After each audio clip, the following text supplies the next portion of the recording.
Halo semuanya, kembali lagi di Kafein. Di episode kali ini, saya bersama dengan seorang pencari cuan. Beliau merupakan salah satu teman saya juga dari kecil, dan saat ini walaupun kita sudah terpisah, beliau di Bali dan saya di Makassar, beliau punya banyak cerita menarik yang bisa diceritakan. Oke, silakan kita minta beliau untuk memperkenalkan dirinya. Hai. Hai. Kayaknya udah terlalu formal ya kalau panggil beliau ya. Iya sih sebenarnya kita kan sebenarnya teman dari kecil banget ya, jadi aneh banget ya kalau pakai beliau gitu ya. Aneh sih. Jadi ayo coba kenalin dirinya dong. Kayak ya seperti pada umumnya ya, nama dulu ya. Iya. Oke, nama aku Daryl Lowandi lebih tepatnya. Daryl Lowandi. Yes. Sekarang saat podcast ini direkam sih masih umur 21. Wih, pengusaha muda. Jadi makanya agak susah kalau dipanggil beliau, kayaknya agak gimana gitu.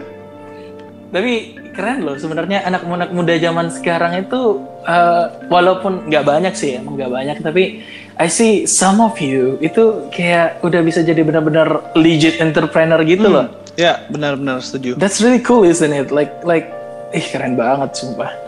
Iya, sekarang juga sarana kan sangat mendukung ya buat entrepreneurship gitu. Jadi semoga kedepannya sih banyak juga yang entrepreneur gitu. Gila, kayaknya makin banyak sih. Emang kayak kita banyak dengar cerita-cerita juga tentang entrepreneur muda di luar sana. Tapi kita hari ini bahas soal tim cuan. Yes. Tapi background check dulu ya. Jadi awalnya ketemu dari Luandi itu kita berteman dari, kamu kayaknya masih SD gak sih? Aduh, SD. Man, iya, SD. Bener gak sih? SD. Dan itu lucu banget, soalnya gue masih SMP dan gue itu kayak PDKT sama kakaknya Daryl. Oh my god. Ingat gak? Itu yang bikin kita dekat, tapi karena kayaknya emang anaknya asik, jadi ya berteman aja terus gitu kan. Iya ya, Daryl. Gila, dari anak kayak gitu sekarang udah jadi entrepreneur, udah di Bali, men. Yes. Gila ya. Kalau background check dari gue sih, lu salah satu pelopor sih kenapa gue terjun ke dunia kopi sih. Ini kita belum cerita. Ini asik juga nih. Jadi guys, kita mau cerita dikit soal ini. Jadi kan kita berteman tuh dari SD, SMP, SMA. Anak ini sangat berprestasi di sekolah, tapi tebak dia menjadi apa? Tebak dia menjadi apa waktu SMA? Man, dia magang di kafe yang gue benahin. Jadi nama kafenya itu Kafein, sekarang udah bangkrut, udah tutup. Dia magang di situ, benar-benar. Dia tanya, Daryl, kamu mau jadi apa di sini? Mau jadi barista. Tapi waktu itu gak jadi barista gak sih? Iya, jadinya waiter malah. Jadi waiter. Mintanya barista, tapi jadinya waiter gitu. Tapi setahun kemudian lu akhirnya kuliah di Bali ya? Yes, kuliah di Bali dan menciptakan tim cuan. Iya, apa sih itu tim cuan? Kayaknya banyak orang yang masih belum tahu. Tapi serius, itu kayaknya hashtag yang agak populer, lo sering aku lihat gitu. Tim ini cuan. Sebenarnya kayak gimana ya? Tim cuan itu terbentuk dari teman-teman sih sebenarnya. Jadi sejak pindah Bali kan gabung tuh sama komunitas anak kopi kan. Iya. Nah, di sana maju gak sih komunitas kopinya? Wih, maju banget bro. Di sini industri kopi gede banget sebelum dibandingkan Makassar ya. Sejak gue di Makassar sih masih kalah sih. Iya. Itu hari mungkin masih karena 2017 juga. Tapi di satu sisi kan kita nggak bisa apple to apple karena belum kita explore juga ya. Yes, benar. Gila. Tapi di Bali aku percaya pasti lebih dalam kayak hipotesisku karena mereka culinary hospitality itu kan maju banget kan di sana. Tapi nggak juga, soalnya ada beberapa tempat di Makassar juga yang ternyata sudah lebih expert gitu loh, kayak komunitas di Makassar juga ternyata gede setelah gue balik dari Bali gitu. Wah, ternyata Makassar gede juga gitu. Iya gitu ya. Iya. Setelah lu tahu gitu, lu akhirnya jadi bener juga ya. Kayaknya kamu bisa melihat itu setelah kamu balik. Yes. Jadi mungkin dulunya udah gede, sama-sama gede, cuma kitanya aja yang belum explore. Iya, kitanya aja yang belum explore berarti. Aduh, gimana sih owner cafe kayak gini? Masa belum explore kayak gitu? Oke, guys. Jadi coba dong cerita soal tim cuan. Katanya mulai dari teman-teman. Jadi anak kuliah tuh semua yang mulai atau gimana? Kalau tim cuan ini sih sebenarnya lebih ke produk Milk Jug ya. Fokusnya tuh ke latte artis lebih tepatnya. Oh, buat kalian yang nggak tahu apa itu Milk Jug, coba jelasin Der. Nah, Milk Jug itu biasanya itu kalau kalian nuangin susu ke cupnya, either buat cappuccino, buat latte gitu kan, biasa dipanasin dulu tuh susunya. Iya. Di steam. Dipakai yang canteng itu kan. Yoi, nah ini cantengnya aku itulah. Sebagai orang awam kan. Nah, cantengnya itulah yang disebut Milk Jug. Milk Jug. Yoi. Dan mungkin bagi anak-anak yang belum tahu kopi ya, Milk Jug itu kasih dampak yang beda banget gak sih ke kopi atau gimana sih? Kalau soal kopinya sih kurang sebenarnya, cuma Milk Jug itu bisa mempercantik latte artnya gitu loh. Gitu ya. Ini jadi kita mensupport kalangan-kalangan muda yang pengen kasih makan Instagramnya. Oh, gitu. Oke. Jadi istilahnya kalau misalnya seniman kamu itu kita jual kuasnya. Kita jual kuasnya, iya. Gila. Gitu. Ini kayak Apple Pen-nya iPad Pro kayaknya gitu ya. Nggak seajaib itu sih, Seajaib itu ya, ada magnet-magnetnya gitu ya. Jadi jualan Milk Jug itu kan dari besi gitu. Itu bikinnya gimana, men? Kebetulan sih back to 2018 itu mulai gue terjun ke dunia latte art. Dulunya sebelumnya lebih ke arah manual brew ya, yang Black Coffee, V60, Pour Over, manual brew. Ya. Setelah masuk ke dunia latte art gitu, ternyata latte art juga luas gitu loh. Milk Jug sendiri tuh ternyata bisa mempengaruhi kenyamanan saat bikin kopi, bisa mengenhance gambar yang di atas kopi gitu kan. Is it like the grip atau ujungnya atau gimana sih? Sebenarnya semuanya ngaruh sih, dari semuanya handle, dari dimensinya, dari size-nya juga pengaruh.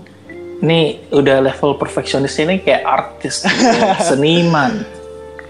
Ya kayak kalian bisa gambar pakai kuas kecil, tapi sometimes kalian juga butuh kuas yang lebih gede gitu kan? Iya benar banget. Buat gambar yang tertentu. Nah seperti itu. Jadi itu hari develop bareng teman. Kebetulan ada si teman ini ada kenalan yang langsung punya manufacturernya. Punya kenalan di manufacturer, yes. Jadi di tempat itu tempat orang bikin besi gitu atau gimana sampai kalian bisa bikin jadi jug? Sebenarnya nggak juga sih. Jadi kita kenalan lah sama manufacturernya ini. Ternyata pabriknya itu ada di Cina. Oh man, yes. Alright. Jadi import itu dia udah lumayan lah. Importir. Yes. Importir. I cannot believe. Man. Lumayan lah nambah pemasukan negara kan. Terus gimana? Nah, jadi kita mulailah bicara deal-dealan nih gimana. Minta kalian prototype. Berapa orang? Ya. Kalian berapa orang nih? Dulunya sih berdua. Cuma yang satunya ini keluar, jadi sekarang sendiri. Lu solo, gila. Tim cuan. Ada timnya sih, cuma bukan pemegang saham tapi lebih ke tim gitu sih. Ini udah open public ya perusahaannya ya, tim cuan. Belum public. Belum TBK. Oh gitu ya. Jadi selama ini lu handle semuanya sendiri, supply and everything. Untungnya sih masih ke handle. Cuma tetap butuh bantuan di marketing. Iya, itu emang penting banget sih. Apalagi hashtagnya keren banget kan, tim cuan. Terus kalau misalnya kenyataannya cuma sendiri aja, solo cuan. Solo cuan. Iya loh. Ini sebenarnya gimana sih sampai kamu bisa punya, jadi is it based on passion, karena kayak dari SMA you already find it like wow, coffee is really cool or something like that? Gue udah sebenarnya sih udah minum kopi dari SD ya, bahkan ya SD apa SMP. Oh iya. Yes, tapi minum yang kopi masih waktu itu? Kopi hitam, kopi lutit, white coffee gitu kan. Oh. Kayaknya gak boleh sebut merek ya di sini ya. Sebenarnya kita nggak masalah sih. Oke. Cuma emang ya manis-manis, Starbucks gitu kan. Tapi semakin kesini kopi tuh luas banget, kayak makanan gitu, ada yang Asian, ada yang Western. Itu kayak wow aja sih, untungnya sih nggak pernah habis kita mengeksplor gitu loh. Jadi kayak that's why it keeps me on fire gitu. Tapi kamu kan ambil jurusan kuliah ini ya, F&B gak sih waktu itu? Atau hospitality? Hospitality. Yes. Terus? Kebetulan sih di kampus yang lama itu kan harusnya 8 semester. Cuma karena satu dan lain hal, cuma kelar sampai 4 semester. Terus jadi entrepreneur. Itu keluar dari sana. Disitulah semuanya mulai terbangun dan kelihatan gitu kan. Sekarang ngambil kuliah online sambil kerja. Kuliah online apa? Keren loh. Ngambil di Universitas Terbuka. Jurusan sastra Inggris. Gila, anak sastra Inggris. Anak sastra nih, jangan macam-macam. Pengusaha muda. Grammar Nazi. Kurang. Gila. Kalau aku ada broken English dikit, it's okay lah, Ken lah. Aduh. Aku juga, by the way, ini loh putus kuliah di semester 4 loh. Is it a curse or something? Biasanya sih kalau semester 4 itu satu udah ngenalin lingkungan sekitar, dan keduanya itu biasanya udah mulai cari part-timer. Part-time gitu kan. And we notice a lot kayak I think I don't really need all this. Iya kan, bener kan? Yes. Aku juga kayak gitu. Tapi yang gue mau tekanin sini sih, kuliah itu tetap penting. Penting. Tapi kalau misalnya kalian mau memutuskan untuk berhenti, kalian tuh harus tahu, ini sih yang harus aware banget. Kalian tuh harus tahu what's the stake, apa yang kalian akan kehilangan, dan apa planning kalian kalau keluar dari kuliah. Jangan sampai kayak malas kuliah, gue keluar aja lah. Itu salah sih. Itu salah sih. Iya. Itu salah banget. Kayak kalian udah harus punya planning yang paten, dan kalian bisa meyakinkan diri kalian itu jalan yang akan kalian ambil dan akan kalian jalani konsekuensinya. Bener sih. Dan biasanya nggak berakhir dengan mulus. By the way, gue putus kuliah gara-gara kerjain apa? Kafein. Oke. Terus ketemu Daryl lagi. Terus bangkrut. Jadi gimana ya sebagai orang yang merasakan itu ya, Daryl ya? Gimana sih menurut kamu? I think this is really important for maybe our brother and sister out there. Iya kan? Yang considering apalagi situasi sekarang, apakah aku harus berhenti kuliah ya, atau apakah aku gak usah kuliah gitu kan? Gila, awalnya mau bahas soal entrepreneur, jadinya bahas seperti ini. Keren. Kan kita nggak tahu konversasi ini akan mengarah kemana. Dan ini yang aku suka banget dari konversasi. Oh iya, what do you think about that? Kalau masa corona gini kan memang ya siapa sih yang nggak susah, kecuali ya mungkin supplier APD, supplier masker mungkin itu lagi panen duit kali ya. Iya. Cuma kita ini menurut saya sih ya kita harus tetap bertahan, jangan patah semangat, jangan menyerah. Pasti ada jalan. Dan kalau bisa jangan sampai putus kuliah. Itu jangan sih. Itu walaupun pelajaran itu bisa didapat dari mana aja, tapi for me kuliah itu tetap penting. Dan I think pasti ada jalan sih. Di mana ada kemauan, di situ pasti ada jalan. Lu ngomong kayak gini, gue jadi mau kuliah sastra Inggris juga, tapi online. Itu gimana sistemnya kuliah online itu? Oh, ini agak beda sih sama yang kuliah online zaman sekarang. Jadi pemerintah buat universitas terbuka ini itu supaya bisa mendukung orang-orang yang sibuk. Jadi memang peruntukan untuk anak muda entrepreneur seperti dari luar. Benar-benar gitu ya. Jadi kayak aduh, disanjung mulu dah. Jadi programnya itu sebenarnya gampang banget buat dilakuin. Cuma masih banyak yang lalai. Jadi setiap mata kuliah itu punya tugas. Nah, yang membedakan dengan kuliah online yang lain itu, jadi tugas mata kuliah A ini bisa dilakukan selama seminggu. Oke. Jadi misalnya like a project. Yes, tapi nggak seberat project. Mungkin for example writing misalnya, mata kuliah writing, minggu pertama dosennya suruh kita ngupload essay tentang misalnya artificial intelligence. Man. Oke. Nah, jadi selama seminggu itu dari Senin sampai Minggu itu kita harus membuat essay tentang artificial intelligence. Nah, setelah Senin berikutnya tugas kita yang kemarin itu sudah nggak bisa diakses. Oke. Jadi yang bermain di sini adalah time management. Oke. Kalau dari tugas, iya. Jadi kalau tugas sendiri sih sebenarnya nggak terlalu berat. Terus ada berapa mata kuliah misalnya dalam seminggu, ada 4 atau 3 mungkin? Oh, kalau di sini sih tergantung dari kita susun SKS-nya.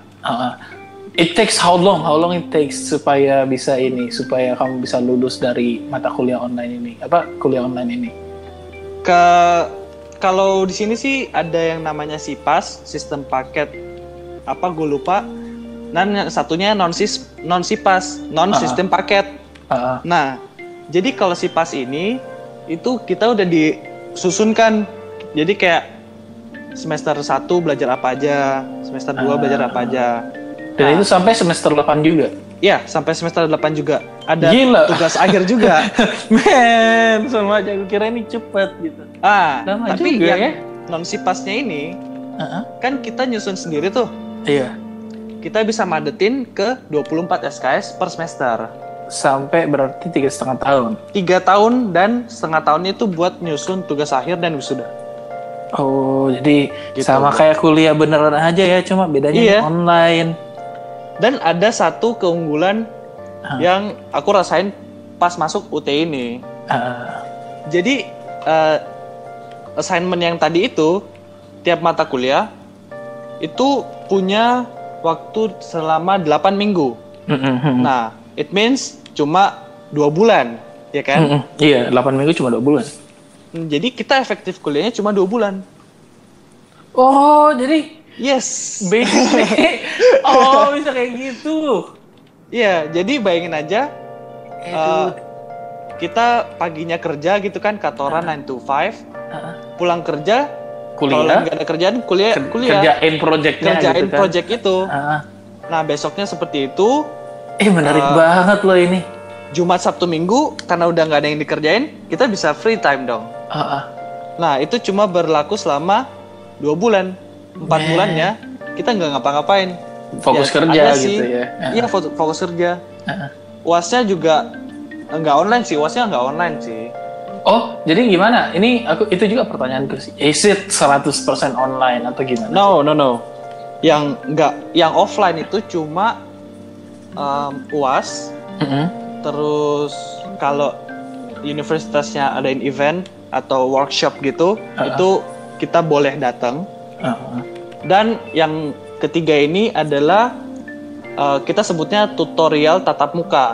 Nah, itu kelas. Jadi kita bisa bayar ekstra buat kita ada di dalam kelas juga kayak kuliah pada umumnya. Untuk mata kuliah yang sama. Oh gitu ya. Yes. Alright. Jadi kalau misalnya aku di Makassar nih, Daryl, ini possible gak buat gua ikut gitu? Atau aku harus ada di Bali misalnya? Oh, enggak kok. UT itu ada di seluruh Indonesia. Di Makassar juga ada. But it's in curriculum or something. Yes, sama. Satu kurikulum gitu ya? Iya, sama. Menarik banget. Tergantung jurusan sih. Gila, jadi dalam 4 tahun dibagi jadi 2 bulan, 4 bulan dibagi 3. Jadi total efektifnya cuma 1 tahun something gitu loh. Iya. Gila, itu enak banget sih. Cuma emang harus menunggu waktu ya, namanya juga kuliah ya. Kalau misalnya kalian pengen go extra mile gitu kan, kuliah reguler seperti biasa misalnya di universitas mana, nah kalian juga masuk ke UT. Jadi dengan waktu yang 4 tahun itu kalian dapat 2 gelar. Bisa kayak gitu, double. Bisa. Tapi kalau dari UT-nya sendiri double major, misalnya aku ambil dua jurusan at the same time, bisa gak? Yang penting aku kan bisa kerjain tugasnya gitu ceritanya. Kayaknya sih bisa, cuma nggak bisa pastiin sih.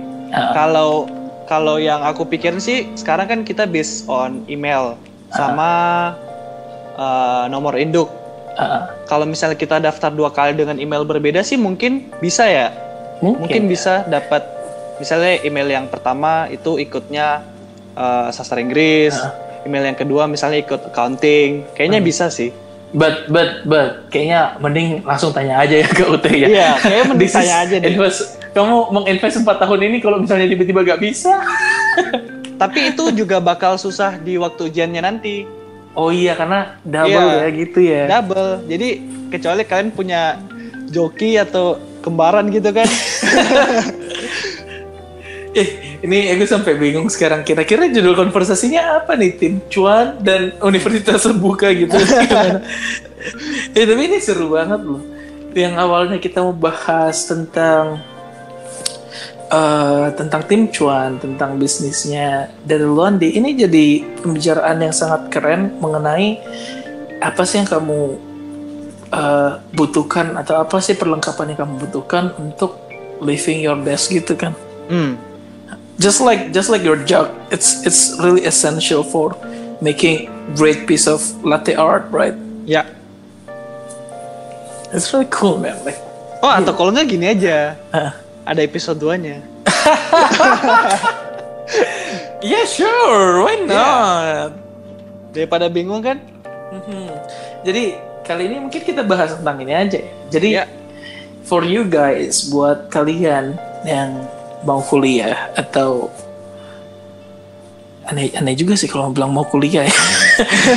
yang punya pertanyaan mengenai kuliah. Ini kamu jadi kayak ambasadornya kampusmu deh. Jadi kalau kalian struggle kuliah, struggle-nya adalah waktu, UT adalah solusinya. Jadi kalian nggak bakal bisa ngeluh tentang gue gak punya waktu buat kuliah, gue gak punya waktu buat jaga toko dan kuliah, gue gak punya waktu buat entrepreneurship sekaligus kuliah. UT adalah solusinya.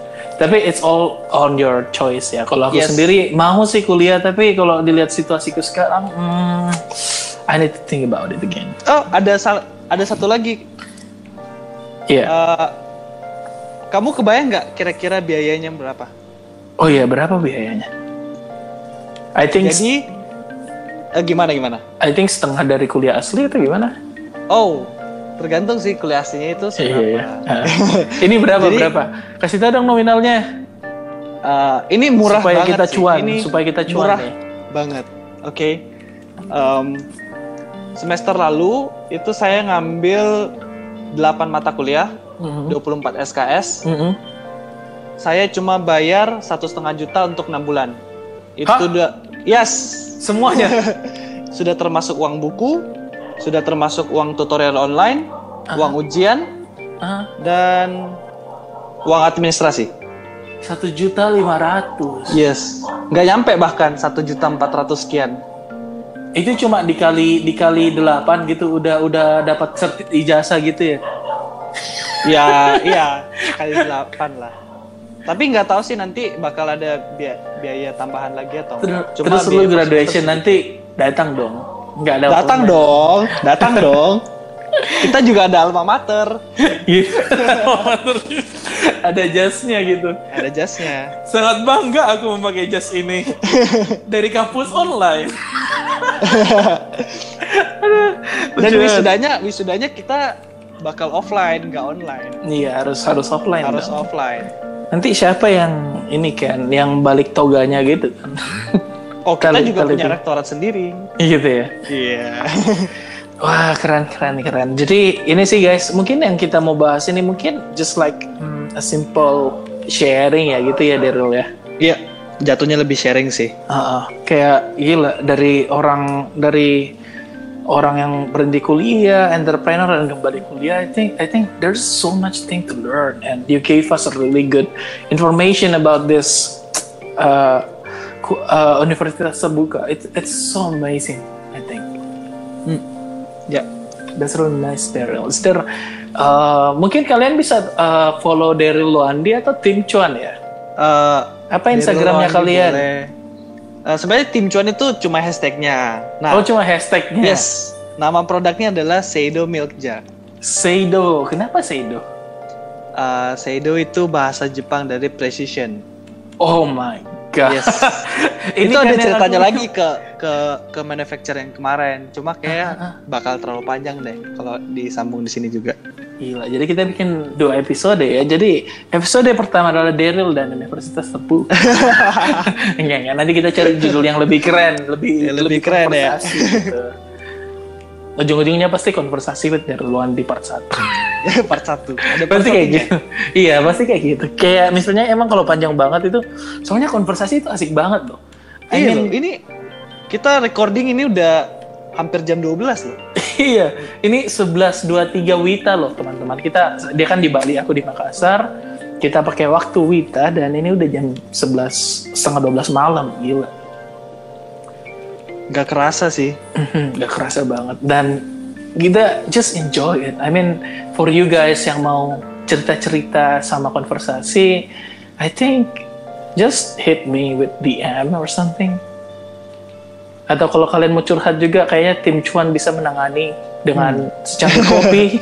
Secangkir kopi diseruput bersama. Gitu kan. Anak senja banget. Anak senja banget. Senja banget ya.